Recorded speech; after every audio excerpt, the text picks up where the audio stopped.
everyone. Today I'm presenting to you an in-depth discussion on the perspective of psychology. This presentation will explore various psychological perspectives, evaluate their assumption, and discuss their application to contemporary issues. Here's a roadmap to today's presentation. I'll begin with introduction of the topic, a description of two psychological perspectives, an evaluation of the identified psychological perspective, and an evaluation of the key assumptions of identified psychological perspective. I'll also be talking on an analysis of the similarities and differences between two perspectives, an evaluation of the application of two perspectives to contemporary issues in psychology. As we all know, psychology, and as the scientific study of the mind and behavior, is done using a range of perspectives. That was said by Onkeberry and Onkeberry, 2010. Under this perspective of psychology, we've got behaviorism, which assumes that all behavior results from learning, either directly or indirectly. We also have cognitive psychology, which is a perspective looking at mental processes and the way human thinks. Then also we have biological perspective, which examines way behavior and mental disorder. On this slide, I'm going to make a brief description of the two psychological perspectives which I'll be talking on today, which is behaviorism and cognitive psychology. Behaviorism.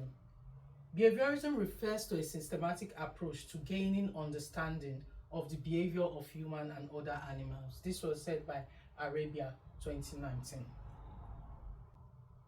Behaviorism focuses on observable behaviors and learning processes, primarily through operant and classical conditioning.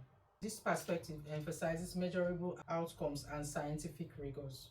This approach emerged in the early 90s from reaction of certain thinkers and researchers to depth psychology, as well as other traditional forms or kinds of psychology that typically experience difficulty in making predictions, which are testable via an experiment, Madden 2013.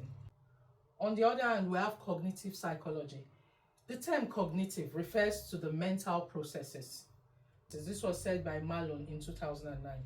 Cognitive psychology is an approach looking at mental processes and the way human thinks. These perspectives include memory, perception, recall, as well as forgetting. Cognitive psychology assumes that the brain is always perceiving, processing, planning, organizing, and remembering in an active and endless manner.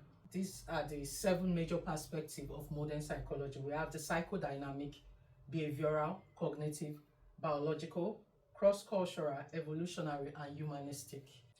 An evaluation of the key assumption of the identified psychological perspective.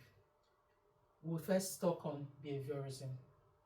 As outlined by Watson, behaviorism focuses on observable behavior, offering scientific credibility through controlled experiments. However, it is often criticized for its deterministic nature, neglecting the role of cognition. However, cognitive psychology assesses internal thought processes, providing insight into how our brain functions, but can sometimes be criticized for lacking real-world applicability due to its experimental focus. One of the strengths of this assumption is that it exhibits scientific credibility, since all experiments in this approach are lab-controlled. This was said by Madden in 2013. Hence, the perspective has little space for bias, judgments of individual variables or external variables to have an impact on the objectivity of the study. Two major concepts in behaviorism, classical conditioning and operant conditioning, have application in psychological treatments, including systematic desensitization based on classical conditioning and used for phobia treatments. Behavioral psychology also have a number of limitations. One of these is that since the approach postulates that human behavior is not shaped by cognitive thought processes, therefore behaviorism is deterministic. Overall, it's a key theory of psychology that has been applied in successful manner to several aspects of society, including health, home, and education. An evaluation of the key assumption of the identified psychological perspective. What is behaviorism? The theory that psychology can be objectively studied through observable actions. You can see here we've got operant conditioning and classical conditioning. In operant conditioning, subject learns behavior by associating with consequences, like in the terms of rewarding good and bad behavior. So if the subject learns to behave by associating with its consequences, they learn to know the difference between good and evil due to rewards they get from being good. Then we also have classical conditioning. The subject learns to associate two unrelated stimuli with each other.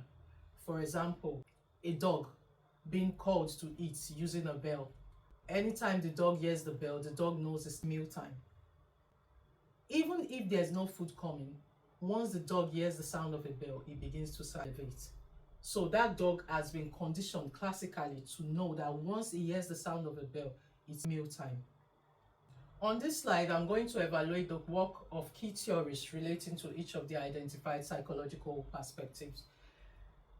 Under behaviorism, we've got Ivan Pavlov and John B. Watson. Born in September 26, 1849, Ivan Petrovich Pavlov was a Russian and Soviet experimental psychologist and neurologist, famous for the discovery of classical conditioning via his experiments on dogs. However, there are various limitations to his work, one of which is the use of animal, as that approach may not show the complexity of human behavior fully. His work has different strengths, including its empirical research and offering insight into how phobias develop, was said by Ken and Clemens, 2007. Overall, Ivan Pavlov's work was quite influential in physiology, medicine, psychology, making him the founder of the modern behavior therapy and classical conditioning. John B. Watson conducted a controversial psychological experiment called the Little Albert Experiment in 1920 at Johns Hopkins University with Rosalie and Rainer, his graduate students. Through classical conditioning, the two researchers made the hypothesis that they could condition a subject to show fear towards a stimulus that originally elicits no fear response from the subject. For example, if you go to see a dentist and the dentist tells you that you're not going to feel any pain, don't worry, you're not going to feel any pain, and immediately he puts this injection in, you feel the worst pain ever. The next time when you go even to see an optician and he tells you you're not going to feel any pain, immediately you run for your life because you remember the incident that occurred with the dentist. So now you relate, once you hear you're not going to feel any pain, you have that phobia that pain is coming. However, it was highly controversial owing to the fact that the subject of the experiment was a 9-month-old boy that Watson gave Albert as his pseudonym, which was classical as very unethical based on the American Psychological Association, APA, Ethic Code, US Department of Health and Human Services in 1976. Now I'm going to talk of the theories relating to cognitive psychology, known as Jean Piaget. Jean Piaget was born in August 9, 1896. Jean Williams Fritz Piaget was a Swiss psychologist famous for his work on child development that was said by Bowman in 2012. His theory of cognitive development has various strengths and weaknesses. One of the strengths is that Piaget was among the pioneers in psychology to study cognitive development in a systematic manner, and he made great contribution to the field. However, the work also had various limitations, one of which is samples were small in numbers and not diverse. Overall, his theories and findings have immensely shaped modern education. Usage, 2009. Looking at the image below showing Piaget's theory, indicating how a child develops and have various interests at certain levels of life. You see the baby, you see he learns to smell and touch, learns to feel. So human at every certain stage has interest in different things. And on this slide, I'm going to analyze the similarities and differences between the two perspectives of psychology. Let's compare behaviorism and cognitive psychology. While both acknowledge the role of nurture in shaping behavior, behaviorism emphasizes on external learning processes, and cognitive psychology balances between nature and nurture.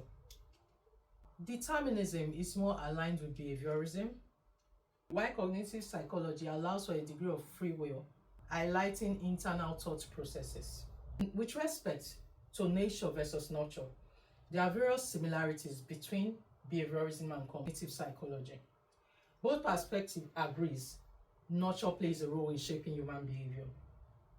However, behaviorism is more aligned with nurture than nature. For instance, social learning theory, one of the two forms of behaviorism. Behaviorism is regarded as resulting from observation and imitating role models. Bandura's famous Bobo's doll experiment support the assertion that this type of behaviorism is generally more aligned with nurture than nature. As for the differences between behaviorism and cognitive psychology agrees both nature and nurture plays a role in shaping the behavior of an individual. This was said by Anderson in 2010. For instance, in his social development theory, Vygotsky in 1978 asserts social interaction plays a central role in the development of cognition in a child. Diversity and inclusion are other contemporary issues where the two perspectives of behaviorism and cognitive psychology are applied in psychology. Psychologists are particularly keen about the concept of bias, implicit bias, prejudice, discrimination, and as well as intergroup dynamics. This was said by Arabia in 2019.